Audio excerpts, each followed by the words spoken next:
Lahat, bumalik ako, kanina pa ako nandito, alam ninyo.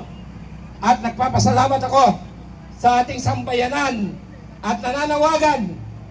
Dagdagan natin ang numero natin dito. We are inviting the Filipino people. Join us here ngayong gabi at ipakita ang lakas tao. We are the people power. Tayo ang tunay na poder under Article 2, Section 1 ng ating konstitusyon. Sovereignty resides in the people and all government authority emanates from them. Tayo ang poder. Protektahan ang demokrasya. Protektahan ang Senado. Binastos nila ang Senado para silang naghabol ng daga. Kanina, hindi ganon ang rule of law. Walang ganon sa isang demokratikong bansa gaya ng Pilipinas.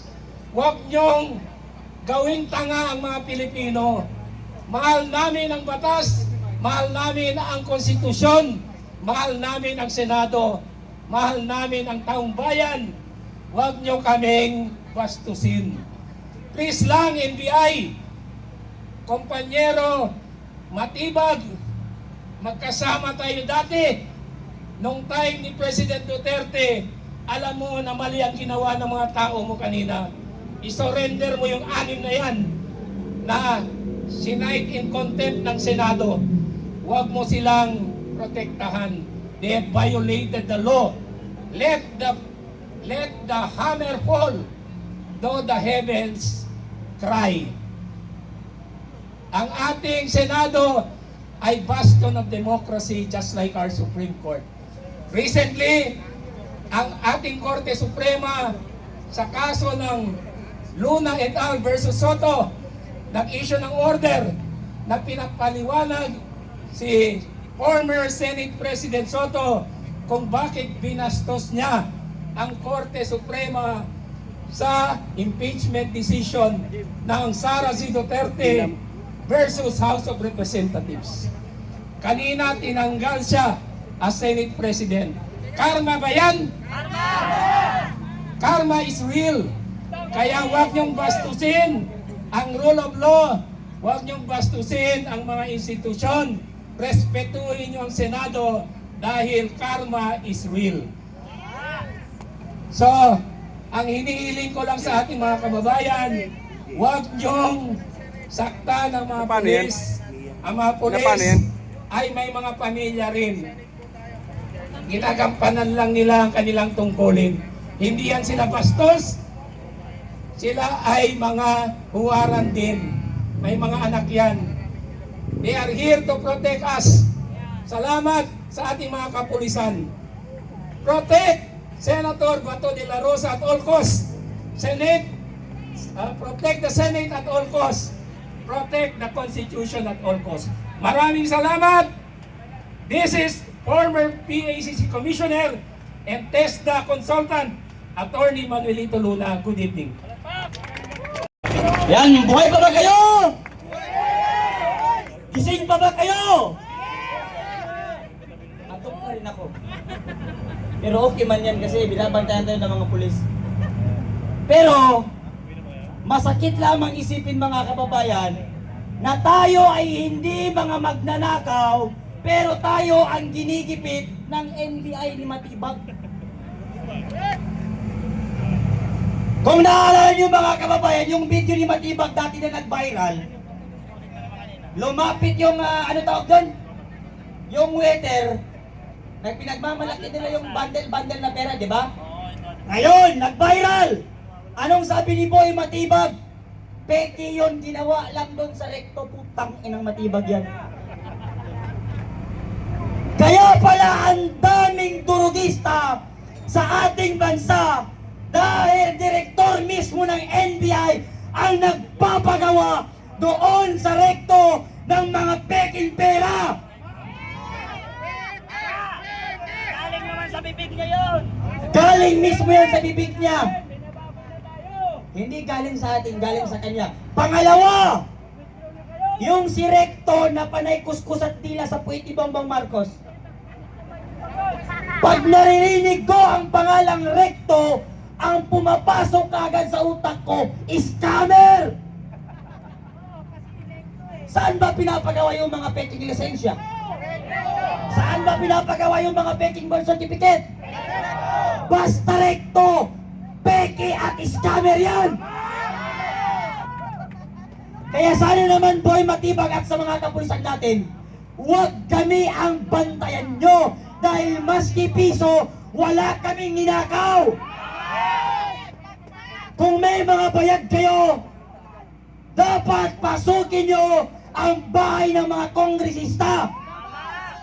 Hindi kami.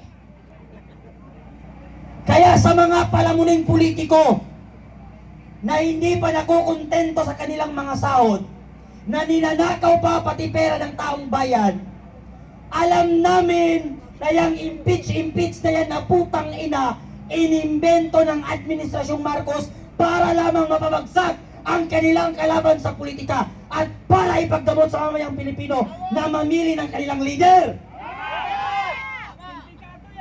Mga kababayan kong Pilipino, wala nang bukas.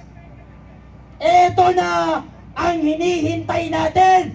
Dito na natin wakasan ang kaabnormalan at kamagdanakawan ni Bongbong Marcos. Kaya pumunta na kayo dito, wag na kayo mag-comment dyan. Putangin na puro kayo comment. Balatan yan, bubugin ang putay na, pumunta ka rito, bubugin natin yan. Putangin na, sige, salvage dito yan, pumunta ka rito, i-salvage natin yan. Pag lumabas kayo dito at hindi nag-comment, lahat ng request nyo, yan ang gagawin natin. Walang DDS na duwag at lahat ng DDS puro matalino. Hindi kagaya ng mga vlogger ni Marcos. Marcos! Nagbayad ka na nga lang ng vlogger, bobo pa! Nagbayad ka na nga lang ng vlogger, pangit pa! Bobo na, pangit pa, lutang pa, adik pa! Pag ang amo, bangag, pati ang mga tagasunod niyan, puro bangag! Huwag niyo kaming takutin, Bongbong Marcos, putang ina. Ayan, nawawalang susi. Maraming salamat sa iyo. Ganyan talaga ang DDS mapagbigay. Kung loyalista lang to, tigil sabihin na itangay natin ito, ibenta natin pambili ng shabu. Diba? Kaya kung sino yung nakaiwan ng susi, andito ang susi natin. Andito yung ating susi. Kunin nyo lang dito sa ating MC. Para makuha natin kasi hindi tayo loyalista. Loyalista lang yan, putang ina. Benta nga ako ng motor na ito, 500 lang. Susi ng Malacanang to. Susi pala ng Malacanang, mga kababayan.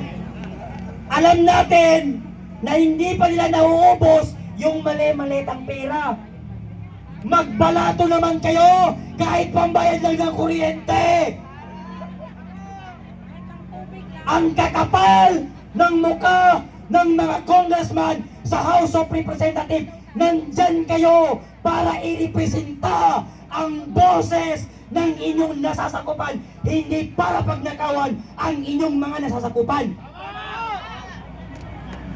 Ralph Recto, alam namin na kayo ang pumipigil para suspindihin ang bat ng produktong langis, tarantadong Recto na yan. Kung merong politikong dapat maglagay sa kanilang muka, si Libiste yun. Dahil pera niya mismo ang pinamimigay, putang ina ni Bongbong Marcos. Nagbigay ng ayuda ang gago. May picture o sana kung water lily, kaso ang binigay niya, NEP. Nung tumakbong presidente ang bangag na yan na presidente, anong panawagan niya? Pag ako ang nanalo, gagawain kong 20 pesos ang bigas, putang ina. Nanalo ang bangag. Ang bigas niya yon 80, ang shabu, bagsak presyo. Ayaw maniwala ng mga pulis, ayaw maniwala ng mga NBI, pumunta ka ng Baseco, Tondo, Cavite, mga bata, rugby boy na. At yan yung dahilan Kaya binuo ang war on drugs. Kaya sa mga bobong kakamping, bobong mga dilawan, at mga corn beef, itigil niyo yung kabobohan ninyo. Ang ingay-ingay ng mga congressman na yan pag ang pinag-uusapan war on drugs. Pero bakit kapag buhay ng mga estudyanteng kinaasa, pinagpatay at pinagtripan ng mga kriminal, hindi kayo nag-iingay? Concern na concern kayo pag buhay ng adik ang pinag-usapan. Pero pag biktima, wala kayong ingay. Wala kaming pakialam sa buhay ng kriminal. Choice nila maging adik, magbenta ng shabu. Yung naging biktima nila, hindi nila choice, nag-a-assign sila at pagtripan nila ng adik. Kaya mahiya kayo, Risa Hontiveros. Mahiya kayo, Benny Abante Boydila. Mahiya kayo kung human right ang pinag-uusapan, mga putang ina nyo. Yung si Luistro, dahil kay Speaker, mayakap. Dahil kay Speaker, may ayuda. Putang inang Luistro yan. Tapos sasabihin mo kay BP Sara, simple lang, pag walang kaso, humarap at sumagot. Luistro versus Luistro. Anong sabi niya? What I did, tinago ko ang asawa ko kasi mayroong dahil wanted, dahil nanggahasa ang putang inang asawa ni Luistro. Anong nangyari ngayon? Naging mayor ang gagong asawa niya na rapist. Ano naman ang sabi ni Benny Abante? Hindi namin susuportahan si BP Sara sa pagtakbo sa presidente. Putang inang pastor yan. Benny Abante, walang bumoto sa'yo nung nakaraang eleksyon, gago. Kaya ka lang nanalo dahil inupo ka ng bayarang si George Garcia na Comelec. Appointed son of Comelec, si Benny Abante. Yung pinangangaralan ko nga, hindi ka binoto eh. Sino nga yung pangalan ng pare? Si Papa Plabe. Father Plabe. Father Plabe. Father Plabe. Walang tubig. Promotor ng shabu. Inuutusan niya ang mga estudyante ng UP, pati UP Diliman, para magbenta ng shabu.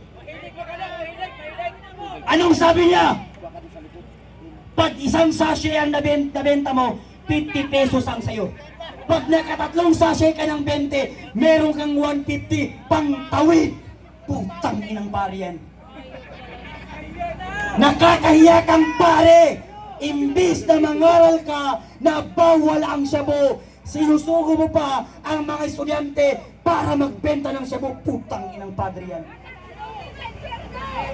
Yang suot-suot mong cross, yan mismo ang cross na gagamitin sa iyo ni Jesucristo para isaksak sa lalamunan mong demonyo kang gago ka. Kabataan Party List, Renico, pag may binomba, anong sinasabi? Justice, justice, justice. Kasi nag-research, putang inang research yan. Bakit ka nag-research sa taas ng bundok? Walang data, walang internet, imbis na wifi at tablet ang hawak mo, Armalite at mga sinang hawak mo. Paano ka hindi bombahin ng sundalong yan? Nag-research sa taas ng bundok? Nag-research doon sa bukid? Si Kiko Barsaga ilang beses na suspindi dahil sinasabi niya na si Marcos ay corrupt, kaya sinuspindi ng mga tigulang na buhaya sa House of Representatives. Si Renico, harap-harapan ang pagre-recruit sa mga estudyante para pumatay ng sundalo, pabagsakin ng gobyerno. Bakit hindi nasususpindi? Malinaw na UP Diliman pati ang UP ay dyan ang breeding ground ng CPP-NPA. UP pati UP Diliman, mga bobo ang profesor dyan.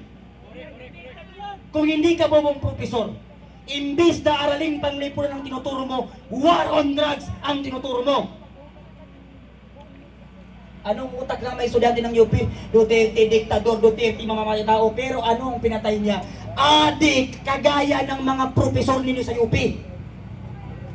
Pag sumunod kayo sa kabataan, partilis pati sa mga profesor ninyo, lahat kayo corn beef. Anong sigaw pagdatas sa bundok? Sa CPP-NPA, pantay-pantay, putang na napakabobo. Paano ka naging pantay-pantay? Nung buhay pa si Joe Maciso, nasa ibang bansa.